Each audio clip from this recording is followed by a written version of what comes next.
Bienvenue une fois de plus à notre bulletin d'information de Magnificat.tv, consacré à l'actualité de l'Église. Nous sommes aujourd'hui le mercredi 21 décembre 2022. Voici les titres. Le pape a fêté ses 86 ans et cette semaine même, il a reçu le don de la réconciliation avec la Russie, après les critiques formulées par le pontife contre ce pays. L'évêque de Matagalpa au Nicaragua a été formellement accusé d'activité terroriste par la dictature sandiniste. Le cardinal Ouellet a dénoncé ceux qu'il accusait de conduite sexuelle inappropriée envers une femme il y a 30 ans alors qu'il était archevêque du Québec. L'écrivain George Weigel a affirmé que ce qui se passe en Allemagne n'est pas un schisme, mais plutôt une apostasie collective de la part des catholiques. Le patriarche chaldéen de l'église assyrienne a critiqué le synode allemand parce qu'il va à l'encontre de la foi commune partagée par toutes les églises chrétiennes. En la semaine où le pape a fêté ses 86 ans, les Russes lui ont donné la réconciliation après les critiques faites par le pontife pour la guerre en Ukraine. Le pape François a eu 86 ans le 17 décembre. Cela fait de lui le 4e pontife le plus âgé des 2 derniers siècles. En mars de l'année prochaine, 10 ans se seront écoulés depuis son pontificat. Coïncidant avec son anniversaire, la Russie a voulu calmer la tension créée par certaines déclarations du pape, dans lesquelles il accusait de brutalité certains des groupes ethniques combattant en Ukraine. Selon Moscou, la diplomatie russe a reçu une demande d'excuses du Vatican pour les déclarations du pape sur les Tchétchènes et les Bouriates. Ces déclarations ont été publiées dans le magazine jésuite américain America. Cela fera 10 ans de son pontificat. Un message a été reçu par les voies diplomatiques du Vatican contenant une déclaration officielle au nom du secrétaire d'État du Saint-Cierge, Pietro Parolin. Concernant les déclarations submentionnées du pontife, il se lit comme suit. Le secrétariat d'État du Vatican présente ses excuses à la partie russe. La communication du secrétaire d'État indique également que le Saint-Siège respecte profondément tous les peuples de Russie, leur dignité, leur foi et leur culture, ainsi que les autres pays et peuples du monde. De la salle de presse du Vatican, des contacts diplomatiques à cet égard ont été confirmés, bien qu'il n'ait pas reconnu avoir demandé pardon. La dictature sandiniste a formellement accusé l'évêque de Matagalpa de participer à des activités terroristes. L'évêque est détenu depuis 4 mois. Le parquet nicaraguayen a admis l'accusation présentée par le ministère public du gouvernement du dictateur nicaraguayen Ortega contre l'évêque de Matagalpa au Nicaragua, Monseigneur Rolando Alvarez. Monseigneur Alvarez a été accusé de crimes de complot, d'atteinte à l'intégrité nationale et de diffusion de fausses nouvelles par le biais des technologies de l'information et de la communication au détriment de l'État et de la société nicaraguayenne. Monseigneur Alvarez a été arrêté à l'aube du 19 août lorsque des officiers ont fait irruption dans l'évêché de Matagalpa. Ils ont également arrêté des prêtres, des diacres, des séminaristes et un laïc qui accompagnaient le prélat pendant le temps où il était confiné à l'évêché sans pouvoir sortir. L'un des premiers à s'exprimer a été l'évêque auxiliaire de Managua, Monseigneur Baez, qui depuis son exil à Miami a qualifié de crime ce que le régime fait contre Alvarez. Rolando, tu n'es pas seul. Nous sommes avec vous, nous prions pour vous et nous exigeons votre liberté. Avec vous est Dieu qui n'abandonne pas ses prophètes, a-t-il dit. Le cardinal Ouellet a décidé de passer à l'attaque et a dénoncé ceux qui l'ont accusé d'inconduite sexuelle il y a 30 ans. Le cardinal Marc Ouellet, préfet du dicaster des évêques, a déposé une poursuite en diffamation après avoir comparu comme l'un des accusés d'abus sexuels dans un recours collectif intenté contre le diocèse de Québec au Canada. Après m'être assuré au préalable que l'anonymat du demandeur était protégé par l'obtention d'une ordonnance à cet effet, j'entame aujourd'hui une action en diffamation devant les tribunaux du Québec afin de prouver la fausseté des accusations portées contre moi et de restaurer ma réputation et l'honneur, dit-il. Je n'ai jamais été coupable d'aucun comportement répréhensible, sans parler de ce qui est allégué contre d'autres membres du clergé, nommés par le recours collectif. Cette association inappropriée, intentionnellement construite et largement diffusée, à des fins illégitimes, doit être dénoncée, ajoute-t-il. Il est clair que les victimes d'abus sexuels ont droit à une juste réparation du préjudice subi. Je suis sensible à leurs souffrances et je leur réitère mes plus sincères condoléances. Ma position ne remet pas en cause votre droit à la justice. Il est douloureusement nécessaire de défendre la vérité, ma réputation et mon honneur. Le cardinal qui demande une indemnisation de 100 000 $ canadiens pour les dommages a promis que toute compensation financière qu'il recevra ira à la lutte contre les abus sexuels subis par les communautés autochtones au Canada. Pour l'écrivain Georges Weigel, ce qui se passe en Allemagne avec son synode n'est pas un schisme, mais un exercice d'apostasie massive. Le théologien et écrivain Georges Weigel prédit qu'octobre 2023 sera un moment crucial dans l'histoire de l'Église et marquera profondément l'héritage du pape François, puisque ce qui se passe en Allemagne débordera inévitablement sur les premières sessions du synode de synodalité.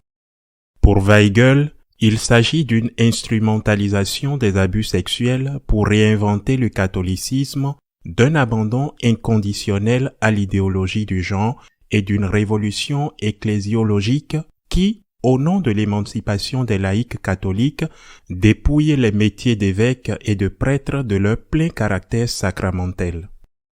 Aussi, selon lui, la voie synodale allemande n'est pas un développement du Concile Vatican II, mais plutôt un rejet, car elle rejette catégoriquement l'enseignement du Concile sur la révélation divine. Et il termine en disant que l'on dit souvent que le catholicisme allemand est en état de schisme. C'est une description insuffisante de la crise allemande. Le catholicisme allemand, exprimé dans les documents du chemin synodal, est en état d'apostasie. Même les Chaldéens assyriens sont alarmés par le développement du synode allemand. C'est ainsi que le patriarche de l'Église assyrienne l'a exprimé. L'exercice de la synodalité ne peut jamais servir à s'écarter de la tradition apostolique, de la foi que les apôtres nous ont transmise et qui unit l'Église catholique aux anciennes églises d'Orient. Nous partageons le même depositum fidei reçu des apôtres. Cela a été déclaré par Mar Awa III, patriarche de l'Église assyrienne d'Orient.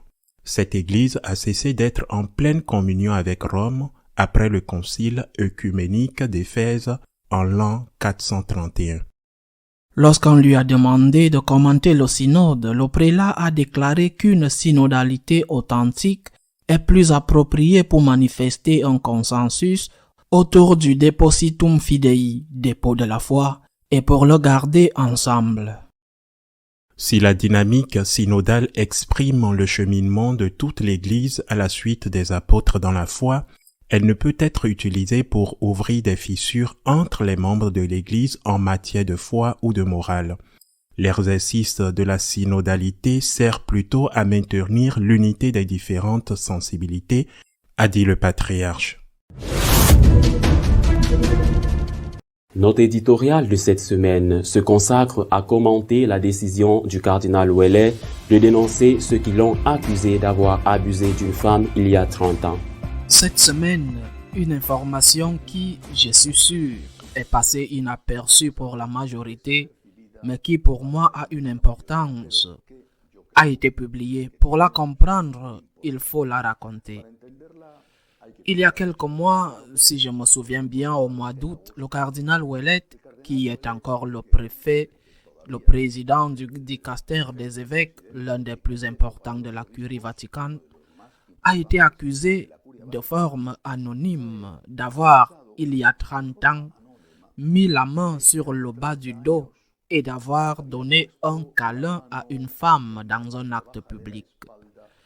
Une accusation qui a été portée dans le cadre d'un ensemble d'accusations contre le diocèse de Québec, dont Monseigneur Ouellet était alors l'archevêque.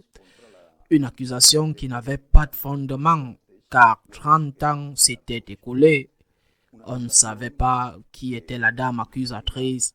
Du moins, ceux qui ont porté l'accusation n'ont pas dit qui elle était. Elle était anonyme. Elle avait été en ce moment collaboratrice pastorale du diocèse et selon elle, dans un ou plusieurs actes publics, l'archevêque de l'époque a été gentil avec elle et cela, dit-elle, l'a bouleversée. L'accusation ne dit pas non plus quelle a été l'intensité des câlins ou jusqu'où la main de l'archevêque a atteint les vertèbres lombaires. Simplement une dame dit qu'il y a 30 ans, dans un acte public, rien de privé, rien dans une chambre, rien dans une sacristie, dans un acte public devant tout le monde, l'archevêque a été affectueux avec elle. Il lui a donné une accolade. J'imagine que comme tant d'accolades sont données dans tant d'endroits. Et cela l'a bouleversé. Et 30 ans plus tard, dans un paquet d'accusations contre différents prêtres, dont la grande majorité des crimes ont eu lieu il y a 60 ans, 30 ans plus tard, on dit que le cardinal a mis en colère une dame de cette façon. À l'époque, le cardinal Ouellet a bien sûr nié que cela s'était produit. Il a également déclaré qu'il était prêt à se défendre si l'accusation était portée devant le tribunal, ce qui ne s'est pas produit depuis. Mais c'était suffisant pour que le cardinal Ouellet ait une ombre sur son passé à partir de ce moment-là. L'importance de cela est comprise dans la mesure où on comprend qui est le cardinal Ouellet. Non seulement il est le préfet du dicaster pour les évêques, mais lors des 2 derniers conclaves, Ouellet était le 3e homme, et c'est très important. Lors du conclave au cours duquel le pape Benoît XVI a été élu, le 2e homme était le cardinal Bergoglio, aujourd'hui le pape François. Dans le conclave au cours duquel le pape François a été élu, le 2e homme était le cardinal Scola, aujourd'hui à la retraite et dans un état de santé délicat. Le 3e homme dans les 2 conclaves était précisément Ouellet. Ouellet est une personne ayant la réputation d'être un conservateur modéré. Il a travaillé en Colombie comme prêtre. Il a donc de très bonnes relations avec l'Amérique latine. Il parle parfaitement l'espagnol. Il est apprécié dans de nombreux pays africains. Son travail d'évêque l'a mis en contact avec tous les évêques du monde. Et bien sûr, il a beaucoup d'appui aux États-Unis et dans son pays, au Canada. Ouellet était avant cette dénonciation, j'ose dire dénonciation ridicule. Il était sur la piste de départ pour le prochain conclave. Je ne veux pas dire du tout, j'insiste. Je pense qu'il est important de clarifier que ce prochain conclave est imminent. Le pape, qui a eu 86 ans samedi passé, est en suffisamment bonne santé pour son âge et même son problème de genou semble en voie de guérison. Et il a en fait un voyage annoncé pour janvier dans des endroits aussi compliqués que le Congo ou le Sud-Soudan. Mais je n'ai aucun doute, je suis sûr que certains des héritiers de la mafia de San Gallo sont déjà à la manœuvre. Ils préparent déjà tout. La main qui berce le berceau du prochain pape est déjà au travail. Cette accusation ridicule faisait-elle partie d'un plan visant à éliminer Monseigneur Ouellet de la course à la papauté? Eh bien, je ne sais pas, mais il est certain qu'il a été immédiatement écarté. Qui pourrait voter pour un homme dont on dit qu'il a bouleversé une dame en lui faisant un câlin, même si cela s'est produit en public et il y a 30 ans? Il était immédiatement hors de question. Eh bien, l'information de cette semaine, parce que jusque-là, c'est la vieille information, celle de cette semaine, c'est que Monseigneur Ouellet a fait un pas en avant et a décidé de dénoncer ceux qui l'ont dénoncé. Dénoncer l'institution qui a fait sortir la rumeur que quelqu'un était en colère contre lui. Il faut savoir que lorsque l'information est sortie en août, j'ai commenté à certains amis influents que Ouellet faisait une erreur. Il ne suffit pas de dire que je suis innocent, et si on me dénonce, je me défendrai. Ce n'est pas suffisant parce qu'ils ne cherchent pas à le mettre en prison comme ils l'ont fait avec le cardinal Pell. Ce sont des cas complètement différents. Ils essayent simplement de répandre une rumeur et de le retirer de la liste des papables, comme cela s'est produit en fait. Mais maintenant, avec cette décision de passer à l'attaque en disant « Je veux défendre mon honneur et je dénonce celui qui m'a dénoncé. Je vais poursuivre en justice. Je demande une compensation pour laver mon honneur. » Il a demandé 100 000 $ et a dit que s'il gagne le procès, il en fera don à cette commission qui a été créée en faveur des peuples indigènes du Canada. Je ne sais pas s'il y aura un procès ou pas. D'abord, nous ne savons pas s'il y aura un procès contre le même Ouellet. Ensuite, nous ne savons pas s'il y aura un procès contre ceux qui l'ont diffamé. Selon le cardinal, ceux qui l'ont calomnié et porté atteinte à son honneur. Nous ne savons pas ce qui se passera, mais il me semble en tout cas qu'en ce moment, Ouellet a fait ce qu'il devait faire. Et en plus, il est de retour dans la course avec ce geste qu'il a fait. Et il est de retour dans la course, bien que ce ne soit pas l'objectif. Je suis convaincu que ce n'est pas l'objectif pour lequel il a déposé cette plainte contre ceux qui l'ont dénoncé. Son honneur est rétabli simplement par ce fait. Cet homme est innocent. Il est prêt à le prouver. Et il est prêt à le prouver en dénonçant. Il est prêt à le prouver en dénonçant, en allant à l'encontre de ceux qui l'ont diffamé.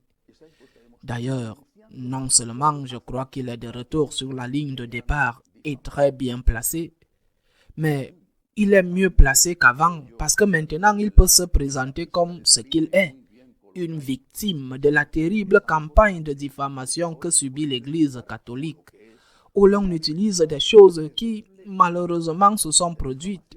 Et il y en a eu beaucoup, même très nombreux, bien que le pourcentage ait été faible par rapport au nombre de prêtres, mais où il y a aussi beaucoup d'innocents qui sont accusés, et peut-être que les accusations sont manipulées, comme dans ce cas, pour retirer une personne de cette liste possible de candidats à la succession du pape François quand le moment viendra, ce qui sera probablement dans beaucoup de temps. Est-ce que quelque chose de similaire s'est produit avec le cardinal Tagle? Ce qui s'est passé à Caritas International n'a pas été, le cardinal Tagle a insisté à plusieurs reprises, une purification de l'équipe de direction en raison d'abus sexuels ou même en raison d'une mauvaise gestion économique. Cela s'est fait en raison d'une mauvaise gestion générique. Mais vraiment, est-ce que quelqu'un va voter pour Tagle qui était sans aucun doute un candidat firme pour être un pape? Est-ce que quelqu'un va voter pour Tagle quand il y a une accusation de mauvaise gestion, même s'il ne s'agit pas de sexe ou même d'argent, une affaire générique de mauvaise gestion contre lui dans quelque chose d'aussi important que Caritas International? Est-ce juste une autre manœuvre des successeurs de San Gallo? Prépare-t-il le terrain pour qu'au moment opportun, avec des rumeurs comme celle de Ouellet, avec des faits comme ceux de Tagle, ceux qui pourraient être candidats soient disqualifiés et que seuls un ou deux apparaissent comme des cardinaux possibles qui pourraient être élus pape, eh bien, je ne sais pas, mais je pense certainement que ce qui s'est passé est significatif et je félicite le cardinal Ouellet pour le pas qu'il a fait. Il faut se défendre. Défendre, il ne suffit pas de dire « je suis innocent et s'il m'accuse, je me défendrai ». Non, il faut faire le pas et dire « j'ai été accusé, je suis innocent, je me défendrai devant ceux qui m'ont accusé et je deviendrai leur accusateur ». C'est une anecdote qui s'est passée cette semaine qui, je le répète, me semble pertinente. Mais le plus important, c'est que nous sommes déjà proches de Noël. Nous ne sommes plus qu'à quelques jours. Et cela doit nous aider à nous rappeler que Jésus-Christ est le Seigneur de l'histoire, que les manipulations des hommes, y compris celles de l'Église, pas seulement celles des politiciens, ces manipulations des hommes sont finalement des divertissements parce que le Seigneur est un spécialiste en écrire droit avec des plumes tordues. Le Christ, celui qui est né dans la grotte de Bethléem, est le Seigneur de l'histoire. Il est le maître de notre vie. La providence divine existe non pas parce que nous comprenons ses plans, mais parce que nous sommes sûrs qu'elle existe. Et bien sûr, nous avons vu plusieurs fois comment se passe cet écrire droit avec des plumes tordues. Le Christ est le Seigneur de l'histoire et en lui est notre espérance. À la semaine prochaine, si Dieu le veut. Nous continuerons à vous informer de ce qui se passe dans l'Église. Nous reviendrons, si Dieu le veut, en janvier prochain. Nous vous souhaitons d'ores et déjà un saint et joyeux Noël.